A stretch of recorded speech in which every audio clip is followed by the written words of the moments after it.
time. We're doing a Batman thing today. We're doing a Batman thing today. Doing some references.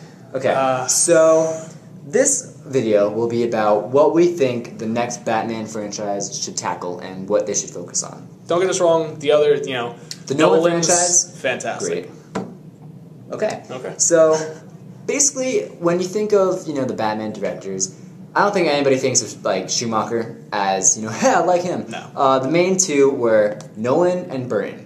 And the main reason is because for Nolan, you got the story. Even though it's, like, gritty and realistic, you got the story. That was a strong part of the Nolan movies. You got, like, the character study, all of that. With Burton, you get the visuals. He has the very good gothic sense, which is what Batman is. Any depiction of Batman in the comics, it's this very gothic figure. So what I'm saying is, you take Nolan, you take Burton, and you put it together, and you get a good Batman movie. I'm just gonna fix this right here.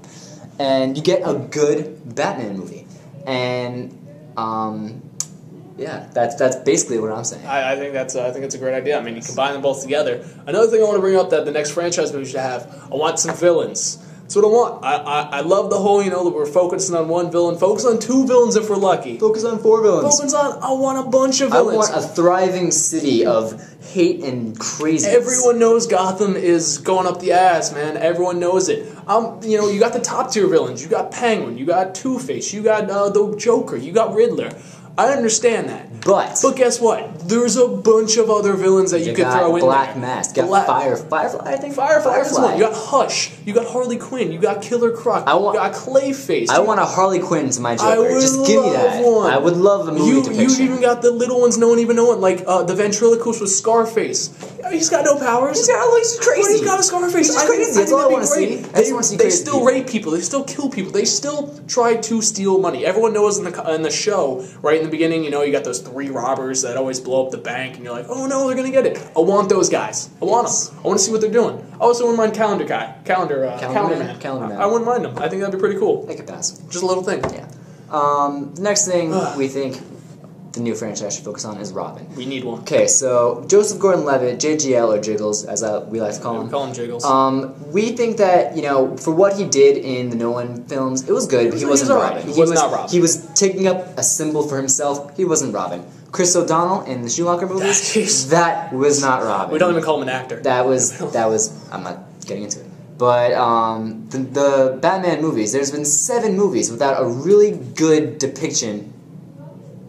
7. Yeah, of Robin. So what I'm saying is that Robin needs to be, younger, late teens. Has to be. Can't even be his 20s, or else he's not Robin. I want him to have pants and not the Peter Pan slippers. Little underwear type things. But what I'm saying is, Robin as a character means so much more to Batman than what any other movie depictions have depicted him as. He is a son to a father, and the fact that Bruce finally can have that father-son dynamic because he lost his father, the fact that he could finally have it again, even if he's the father this time around, would mean so much more to Batman than just, a partner in crime. He is, like, literally a son to him. Now, and I think that's so important to have. Now, there are a few different type of Robins. Do you want to see anyone in particular? I would like to see the whole Bat family. He wants to see the whole Bat family. I mean, that might be asking too much. I don't think...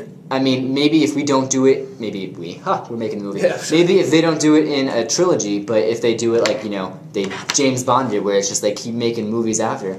But I would love to see, obviously, start with Dick Grayson. By the end of that, Robin... He becomes... Dick Grayson becomes Nightwing. And then the second movie, focus on Jason Todd and have him become Red Hood. And the next movie, then Tim Drake, you can bring have him Tim Drake, in there. You can have I would love to see Barbara Gordon and how she gets shot and then she becomes like the Oracle, and how like the Arkham City aspect, Arkham Asylum, where she's on the headset always and like telling Batman like, yeah, go left, kind of like what Fox was in the past trilogy. Almost, yes. And to have that kind of aspect. Now, gadgets too. We need some gadgets. We need some cool gadgets. Now, you brought up Arkham Asylum. Arkham Asylum. I think that would be a great premise for some sort of franchise. I think that if you can somehow pull off an Arkham Asylum type thing, nothing crazy like like from the games. Batman's not trapped in there, but just have him be there. Have him be there. Have him just see this. Important. I mean, it's mentioned in the movies. So is Blackwater, but you need something there. Blackgate. I'm sorry, my bad. It's all good. But yeah, thank you. But just have it there. I mean, if him walking down, like, you see Zask in one cell, and then, he's going through, and you see Clayface trapped behind a glass wall. It doesn't even have to have a main story purpose, because, like, you would get that he's just in an asylum full of crazy people. But it'd be, like, huge nods to the fans to have just random cells of, like, oh, I know who that is. It'd be like a little Easter egg thing. Just something. We are dying for that. We want it. So if directors out there, man, please just call us. We'll help you out. Jeez. We're helping you. But yes, this is what we want. Even though the new Batman is apparently going to be rebooted in the Justice League, he's going to be in the Justice League first before his own movie. So we don't know what is going to come from that. But we would still like this. Mr. Freeze, I would love to see Mr. Freeze or Poison Ivy. Something sympathetic. Not in the same movie, because we know how that works out. Mm-hmm. But just a sympathetic villain, because every other villain so far in every single movie has been crazy and psychotic. And I think that having a very sympathetic villain would help freshen things and, like, put some twists into, like, the audience's minds that, like, not every single person is crazy, even though we still want to see the crazies. I agree. I think that'd be a great thing. I mean, you have, Victor Freeze, him being there, doing it for Nora. You just have that sympathetic aspect that he's trying to save his wife, and he'll do anything that he, can do just to keep her alive and keep, save her from what she's suffering from. Batman can't really stop him or try and kill him, because he understands that he's just trying to save her, much like he does with trying to save people. I think that'd be a great dichotomy. There's dynamics. That's what we want from a movie in Batman. So, if you guys have any other, suggestions on how you think the Batman movie should be made, put them in the comments. Put them below. Be sure to like the video or subscribe. I think it's right there. Just somewhere. Wherever the button is, just do it up. All right, man. We'll see you later. Downtime. There's always time for downtime.